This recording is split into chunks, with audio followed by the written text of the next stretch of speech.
Good morning dear friends. నేను మీ brother, మీ ఫ్రెండ్ దాసరి మల్లేష్ ఫ్రమ్ హైదరాబాద్ నుంచి. ఫ్రెండ్, ఈరోజు మనకు 10వ తారీఖు నాడు, మే 10వ తారీఖు నాడు మధ్యరాత్రి 12 గంటల తర్వాత మనకు సిఎస్ కాయిన్ అనేది గ్రాండ్ లాంచింగ్ జరిగింది. ఫ్రెండ్, చాలా గ్రాండ్గా లాంచ్ చేయడం జరిగింది. ఆ లాంచ్ చేసిన తర్వాత కాయిన్ రేట్ ఏ విధంగా ఉంది అనే దాని గురించి మనం మాట్లాడుకుందాం. ఓకే ఫ్రెండ్, ఈ వీడియో చాలా చిన్నగా ఉంటుంది, దయచేసి ఎవరు స్కిప్ చేయకండి, చివరి దాకా చూడండి. ఈ వీడియో మీ ఫ్రెండ్స్కు షేర్ చేయండి, ఎందుకంటే ఇందులో ఉన్న సారాంశం ఆ విధంగా ఉంటుంది. మీ ఫ్రెండ్స్కు షేర్ చేయండి, మీకు నచ్చితే లైక్ చేయండి.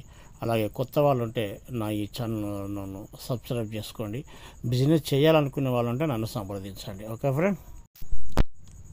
ఫ్రెండ్, మనం ఒక వాస్తవ విషయాన్ని మనం ఈరోజు మాట్లాడుకుందాం. ఫ్రెండ్, గత 15 ఏళ్ల క్రితం బిట్ కాయిన్ అంటే ఒక ఎయిడ్స్ లాంటి భయం ఉండేది. అంటే ఒక రోగం, ఒక పెద్ద రోగం. ఎయిడ్స్ అంటే పెద్ద రోగం అంటారు కదా, అలాంటి ఇది ఒక ఎయిడ్స్ రోగం, మనకు తగులుకుంటే ఇది వదలదు అని దాన్ని చాలా దూరంగా పెట్టిన వాళ్ళు ఉన్నారు.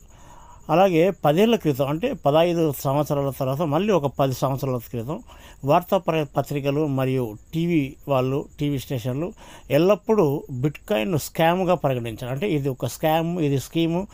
అప్పుడే కాదు సార్, ఇప్పటికి కూడా బిట్ కాయిన్ అంటే చాలామంది క్రిప్టో కరెన్సీ అంటేనే స్కామ్ అని, స్కీమ్ అని ఇప్పటికీ పేపర్ వాళ్ళు, టీవీ వాళ్ళు ఆ విధంగా ప్రచారం చేయడం జరుగుతూ ఉంది.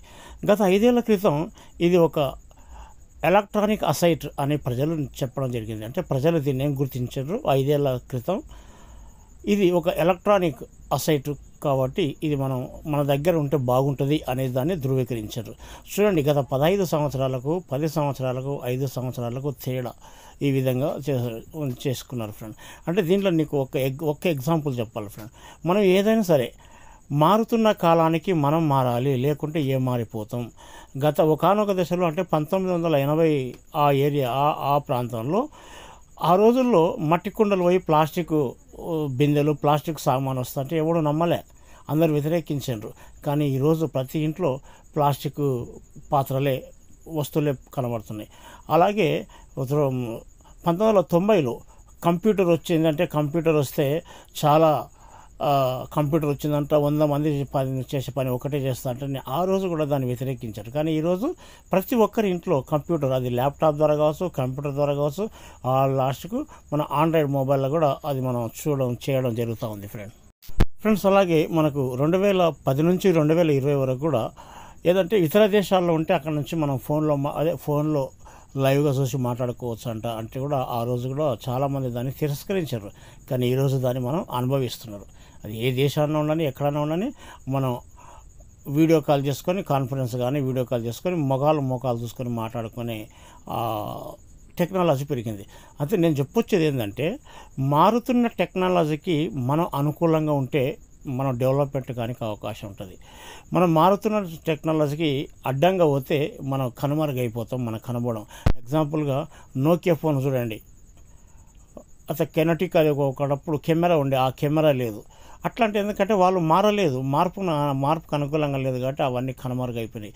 ఇప్పుడు కూడా ఈ అవకాశం వచ్చింది. అయితే ఏదైనా మన దగ్గర ఏంటంటే, మంచి అనే దాన్ని ఎవరు వెంబడే స్వాగతించరు, దాన్ని వ్యతిరేకిస్తారు, తిరస్కరిస్తారు, అవమానిస్తారు, అనుమానిస్తారు. ఆ తర్వాతనే దానికి సత్కారాలు, సన్మానాలు జరుగుతాయి. సేమ్ అదే కథనే మనకు క్రిప్టో కరెన్సీ. ఎందుకంటే ప్రపంచవ్యాప్తంగా మొదటి క్రిప్టో కరెన్సీ ఏదంటే బిట్ కాయిన్, BTC అంటారు షార్ట్కట్లో. బిట్ కాయిన్ ఇది మనం ఎయిడ్స్ రోగం లేక చూసిన వాళ్ళు ఉన్నారు. ఆ తర్వాత ఇప్పుడు ప్రతి వార్తా నివేదికలో, ప్రతి జాబితాలో అగ్రస్థానంలో ఉంది. ఒకప్పుడు పేపర్లు, టీవీల వాళ్ళే ఇది కాదు, ఇది మంచిది కాదు అన్నవాళ్ళు ఇప్పుడు అక్కడక్కడ, అందరూ కూడా కాదు, కొంతమంది అక్కడక్కడ ఇది బిట్ కాయిన్ మంచిది, బాగుందని ఇప్పుడు ఆ నివేదికలో, జాబితాలో అగ్రస్థానంలో ఉన్నారు. అదే బిట్ కాయిన్ ఉంది. నేను చెప్పదలుచుకున్నది ఏమిటంటే, మీరు బిట్ కాయిన్ ఎంత ఎక్కువగా తింటారో, అంటే తీసుకుంటారో, దాన్ని ఎంత తిడుతామో, అది శాపంగా, అది మనకు తగులుతుంది శాపం, కానీ దానికి తగలదు. అది మనం శాపానికి గురవుతుంటాం. ఎందుకంటే ఏదైనా సరే ఒక మంచిని మనం స్వీకరించుకుంటే మనం కనుమరుగైపోతాం. ఫ్రెండ్, అందుకని దాన్ని తిట్టడం కాదు, మనం మారితే బాగుంటుంది, మనం కూడా అభివృద్ధి చెందుతామని నా ఉద్దేశం. ఫ్రెండ్, కాబట్టి మనం కూర్చోవడం మరియు తిట్టడం మరియు ఆకలితో అలమటించడం లేదా డబ్బు సంపాదించడం మరియు బిట్కాయిన్ను కొనుగోలు చేయాలా వద్దా అనేది మనం ఆలోచించుకోవాలి ఫ్రెండ్. ఇప్పుడు ఎన్నెన్నో చేస్తుంటాం, ఆకలితో ఉంటాం, మంచి ఐశ్వర్యం ఉంటుంది, వాడిని తిడతారు, ఏం తిడతారు, కూర్చొని ఎంతసేపు అన్నా సోది పెడతారు, గంటలు రాజకీయాలు, ఈ రాజకీయం, ఈ పార్టీ ఆ పార్టీ, ఇలా పాకిస్తాన్ మీద భారతదేశం యుద్ధం ప్రకటించింది, ఇవన్నీ ఎన్నెన్నో కథలు చెప్తుంటారు. అంటే పాకిస్తాన్ మీద భారతదేశం యుద్ధం చేయడం అంటే ఉన్న కాలమాన పరిస్థితులకు నేను తప్పడం లేదు, కానీ వేరే సబ్జెక్టు మీద, అనవసరమైన సబ్జెక్టుల మీద, రాజకీయాల మీద, దేశ రాజకీయాల మీద చర్చించి కొన్ని గంటల తరబడి కాలయాపన చేస్తారు. అట్లది కాకుండా ఇప్పుడు బిట్కాయిన్ కొనాలా లేదా అని ఆలోచించడం మాత్రం ఆలోచించరు. ఒకవేళ ఆలోచిస్తే ఈరోజు 15 సంవత్సరాల క్రితం నుండి భిన్నంగా ఉంది. ఒక 15 సంవత్సరాలకు ఈ రోజుకు చాలా భిన్నంగా ఉంది. కాయిన్ మార్కెట్ క్యాప్లో ఇప్పటికే 13 మిలియన్ల టోకెన్ల జాబితా చేయబడ్డాయి. 13 మిలియన్ల టోకెన్ జాబితాలు అంటే ఎక్స్చేంజ్లో 13 మిలియన్ల జాబితాలు చేపట్టాయి. కాబట్టి మీరు నమ్మినా నమ్మకపోయినా దాని అదృశ్యంతో సంబంధం లేదు. మీరు నమ్మండి, నమ్మకపోండి, దాని మంచి చెడ్డలతో మీకు సంబంధం లేదు. మీరు ట్రెండ్ని ఫాలో అవ్వండి లేదా ట్రెండ్ని క్రియేట్ చేయండి. మీరు ట్రెండ్ని ఫాలో అవుతారా లేదా ట్రెండ్ని క్రియేట్ చేస్తారా? ట్రెండ్ని క్రియేట్ చేయాలంటే ఇప్పుడు మీకు మంచి అవకాశం ఉంది ఫ్రెండ్. ట్రెండ్ని క్రియేట్ చేయండి. అయితే ట్రెండ్ని సృష్టించడం మీకు సరిపోదు. ట్రెండ్ను సృష్టించడం మీకు సరిపోదు. అయితే దాని గురించి ఇంకా మాట్లాడకు. దాని గురించి మనం ఎక్కువ మాట్లాడాల్సిన పని లేదు. నేను CES షాపింగ్ చేయడానికి బయలుదేరాను. అంటే CES షాపింగ్ అంటే కొనుగోలు. CES కాయిన్ అనేది కొననీకి అనేది బయలుదేరుతున్నాను. అందుకని ఈ మాటలు పక్కన పెట్టి మీరు కూడా కొనాలనుకుంటే CES కాయిన్ కొనండి. దీనికి ఒకప్పుడు బిట్కాయిన్కి ఏ విధంగా అయితే ఉందో ఇప్పుడు స్టార్టింగ్లో ఇది కూడా అలాగే ఉంటుంది. ఇది కూడా చాలామంది వ్యతిరేకించినా కానీ నిలబడి రానున్న రోజుల్లో ఒక మంచి రేటు అనేది రావడం జరుగుతుంది. రానున్న రోజుల్లో ఒక 5 డీసెంట్రలైజ్ ఎక్స్చేంజ్లో కూడా లిస్టింగ్ కానికి అవకాశం ఉంది ఫ్రెండ్. అందుకని నమ్మండి, విశ్వసించండి. బిట్కాయిన్ గిట్ల ఎప్పుడైతే దాన్ని చీటింగు మోసము అని అనుకున్నారో అవన్నీ ఈరోజు మనకు బిట్కాయిన్ ఒక్క కాయిన్ ₹1,00,00,000 దాకా ఉంది. అలాంటిది పక్కన పెట్టి దీని గురించి నమ్మండి, కాయిన్స్ కొనుక్కునే ప్రయత్నం చేయండి. ఓకే ఫ్రెండ్, ఈరోజే వెల్డెక్స్లో మనకు కాయిన్లు అనేది లాంచ్ కావడం జరిగింది. CES కాయిన్ పైన చూడండి, మీకు యారో మార్కు అక్కడ ఒకటి మనకు ఎంటర్ చేస్తే ఇక్కడ USDT అంటే $6.85 మనకు చూపుతూ ఉంది. అంటే ఒక్క కాయిన్ వచ్చి మనకు $6.85 చూపుతూ ఉంది.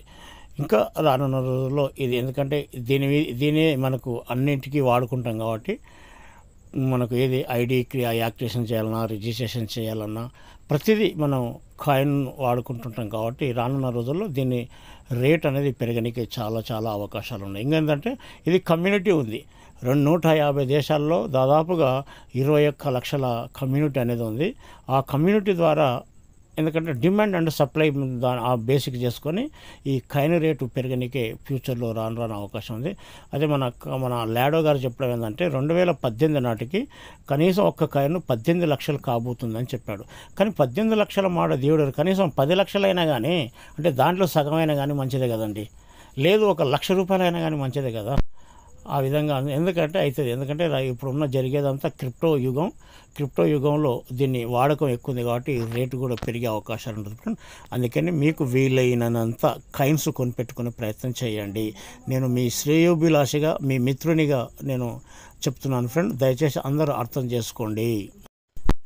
ఓకే ఫ్రెండ్, ఈ వీడియో చూసిన మీరందరూ కాయిన్స్ కొని పెట్టుకునే ప్రయత్నం చేయండి. అది ఎలా కొనాలి, ఏమి చేయాలి, ఎట్లా కొనాలి అనేది కావాల్సిన వాళ్ళు ఉంటే నన్ను సంప్రదించండి. ఇక్కడ నా నెంబర్ ఉంది 7569595585. దయచేసి మళ్ళీ చెప్తున్నాను, మీ శ్రేయోభిలాషునిగా చెప్తున్నాను. మీకు వీలైనన్ని ఎన్నో కొనండి. 50, 100, 200 మీ చాయిస్, మీ ఇష్టం, మీ ఇష్టాన్ని బట్టి కొనిపెట్టుకునే ప్రయత్నం చేయండి. ఓకే ఫ్రెండ్, ఈ వీడియో చూసిన మీకు అందరికీ ధన్యవాదాలు తెలియజేస్తున్నాను. ఈ వీడియో కనుక నచ్చితే మీ ఫ్రెండ్స్కు షేర్ చేయండి, అలాగే లైక్ చేయండి, నా ఈ ఛానల్ను సబ్స్క్రైబ్ చేయండి. ఇంతసేపు చూసిన మీకు అందరికీ మళ్ళీ వన్స్ మోర్ ప్రత్యేక ధన్యవాదాలు తెలియజేస్తూ ముగిస్తున్నాను ఫ్రెండ్.